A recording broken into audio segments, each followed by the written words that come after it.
Welcome to Let Me Fix This. Enjoy the video. In this video, I will explain how to delete a Zooba account. It's a straightforward process, but it's important to know what to expect. We'll walk through the necessary steps, from accessing the game's settings to contacting their support team. Deleting your account means losing all game progress and associated data, so be sure you're ready for that. Let's get started and make sure you can manage your game data effectively. To begin, launch the Zooba application on your device. Once the game loads, you'll need to find your way to the main menu. From there, locate the Settings or Options icon, which typically looks like a small gear. Tap on this icon to open the Settings panel. Within these settings, you'll usually find sections related to your account, privacy, or a direct link to customer support. This is where we'll find the path to account deletion.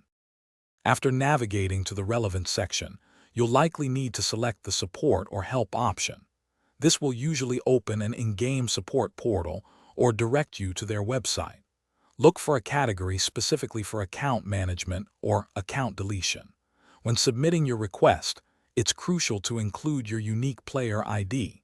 Clearly state that you wish to permanently delete your Zooba account. The support team will then guide you through the final steps. Once you've submitted your request, the Zooba support team will review it. They might send you a confirmation email or an in-game message to ensure you understand that all your progress, items, and associated data will be permanently lost. Be patient, as this process can take a few business days.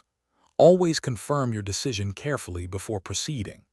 Also, remember to check the description below for a link to some fantastic darn tough socks and other great deals. Thanks for watching.